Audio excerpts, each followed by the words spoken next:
Some of the most popular videos I've done have been about the multiple mistakes that people make when forming their single member LLCs. So let me know if you can relate to this.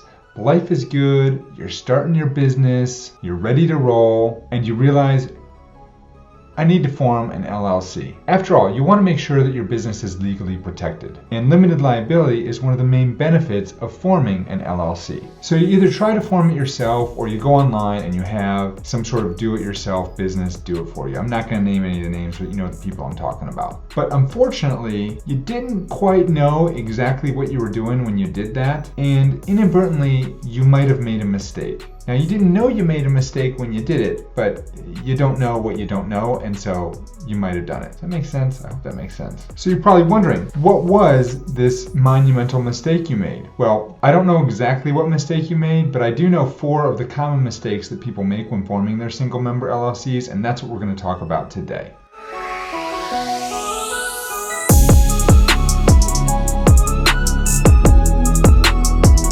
Are you looking for legal guidance and practical legal tips without spending thousands of dollars on a lawyer? Well, you've come to the right place. Hi, my name is Jim Hart. I'm the founding attorney here at Hawthorne Law, and we help online entrepreneurs to protect their businesses so that they can spend time on what really matters, and that is building something that truly matters in the world. Go ahead and click the subscribe button below, and don't forget to click on the little bell thingy, and you'll get notified whenever we post new videos each week. Many people think that an LLC is this magical, mystical, amazing thing that once you form one, all of the problems and legal issues that come with forming a business just kind of go into thin air. Wrong. Just because an LLC is a relatively easy and inexpensive entity to set up doesn't mean that you can't or won't make some serious mistakes in the process. By the end of today's video, you're going to know 4 more major mistakes that people make when setting up their LLCs. And I've done a couple other videos about this, so you want to check those out here. So this is going to not only make you aware of these mistakes so that when it comes time to set up your LLC, you know, I need to remember Jim said not to do that, so I'm not going to do that. So this is going to actually help you avoid some major problems when it comes to setting up your own LLC. So let's jump into this. So mistake number 1 is that you set it and forget it. And what do I mean by that? Let's say you go online to a document preparation service, or maybe you, hold on a sec, maybe you get a book like this. There's other books like this on Amazon, you know, and I'm actually working on a book myself that talks about this. Or maybe you just go online to the internet and Google, how do I set up an LLC, and look for some sort of free information or blog post from some non-lawyer telling you what you need to do to set up an LLC. You end up going to your state Secretary of State's website, you fill out the paperwork, you pay the fees, you got your LLC. You're good to go, right?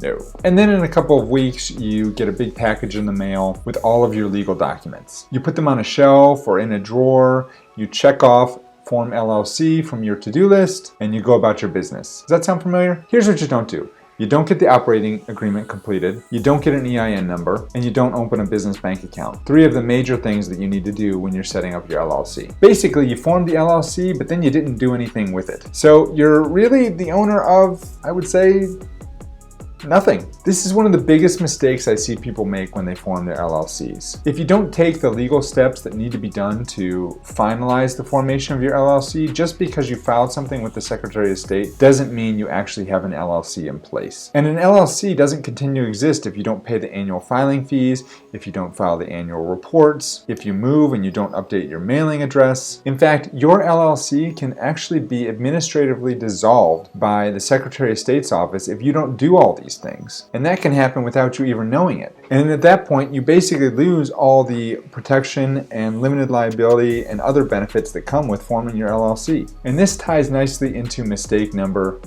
2. And that is that you don't fund or properly capitalize your LLC. So what that means is that you either don't open a bank account at all in the name of the LLC, or you do open a bank account, but then you don't properly fund the LLC. In other words, you're not putting any money into that bank account in the form of receipts from customers, your personal investments, or anything else that would show that the LLC is adequately capitalized. And if you don't have a business bank account, then you don't have a way to pay your vendors, you don't have a way to receive money from your clients. You really can't exist without a business bank account. And I'm surprised at how many people actually don't take that one simple step. Time and time again, I see people that form their LLCs and then they don't do anything to add any type of financial resources to the business. This is a big, huge problem. And if you do this, then you're just really lazy, or you truly don't care about getting your business off the ground and running, getting it funded and getting going. So I'm going to include a link down below to my favorite bank for forming a business checking account, so you can check that out. All right, that got me going a little bit. I need a coffee break. Before we go any further, please comment below and let me know if you were guilty of any of these mistakes that we've talked about so far. It's okay, there's still time to right the ship. I'll show you how. So mistake number 3, this is a really common one. You form your LLC in the wrong state. Okay, here we go again. I know I've talked about this before in previous videos. For some reason, people think that they should be filing their LLCs in states like Nevada, where there is no corporate income tax, or Wyoming, where the filing fees are really low. The only problem with this logic is that they actually live in Florida or New York or Ohio or any place else that isn't Wyoming or Nevada. So when you do this, you're actually causing yourself a great deal more expense and a lot more headaches than if you just filed in the state where you live and where you're doing business. This is because if you live in Florida but you file in Nevada, then you have to pay all the fees to Nevada, and then you also have to pay all the fees to the state of Florida because you have to register your LLC as a foreign entity in your home state of Florida. And if you want to get around doing that, you can, but then you have to go through the added time and expense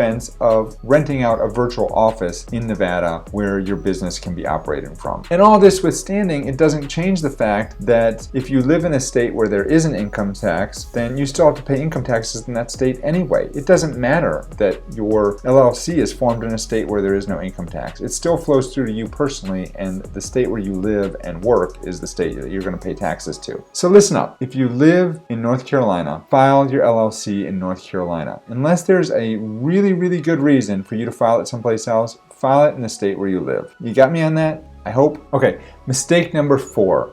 You don't have a proper registered agent. I actually have not really talked about this mistake before, but it is a huge mistake, and it's one that a lot of people mess up. By law, a registered agent must be open and available to accept service or process during normal business hours every Monday through Friday, unless it's a holiday. So what many online entrepreneurs do is they name themselves as registered agent. And usually they'll use either their home address or some other address that's a virtual address. So stick with me here. To be a proper registered agent, you must be home if you are an online entrepreneur and available to accept service or process during normal business hours every week. That means no errands during business hours. That means no long extended vacations. That means no taking the day off to go to your kid's soccer game. That means no extended vacation to Florida. That means no, let's take a month off and go to Europe. None of that. You can't do it. And I know if you're an online entrepreneur, which you probably are if you're watching this video, that doing those type of things is really important to you. That's one of the main benefits of becoming an online entrepreneur, is that you can work from anywhere, anytime,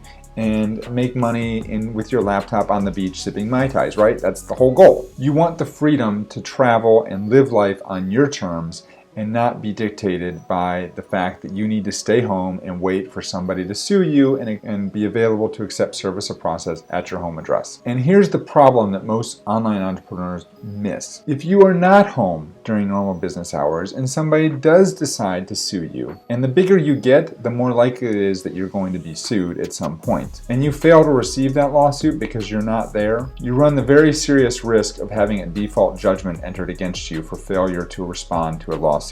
And that is a big problem. But here's the deal. This is actually a pretty easy fix.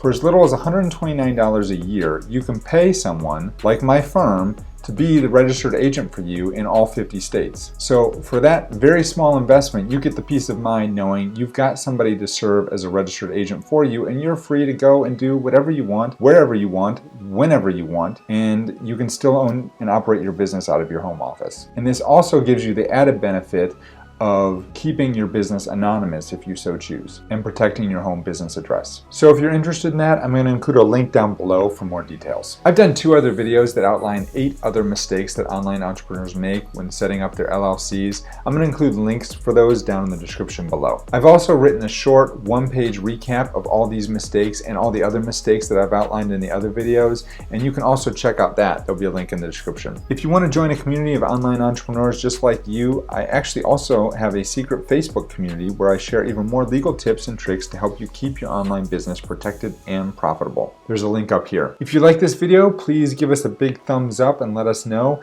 And don't forget to hit the subscribe button and the little bell thingy so you get notified whenever we post new videos. That typically happens every Tuesday and Thursday. And also, if you're in any groups with other online entrepreneurs and you think this information would really benefit them, please feel free to share the video in those groups. We'd really appreciate it. And as always, don't forget to comment below and let me know if this is a video that is helpful to you, because if it is, I'll do more of these. That's it for today. Have a great day, folks. Take care.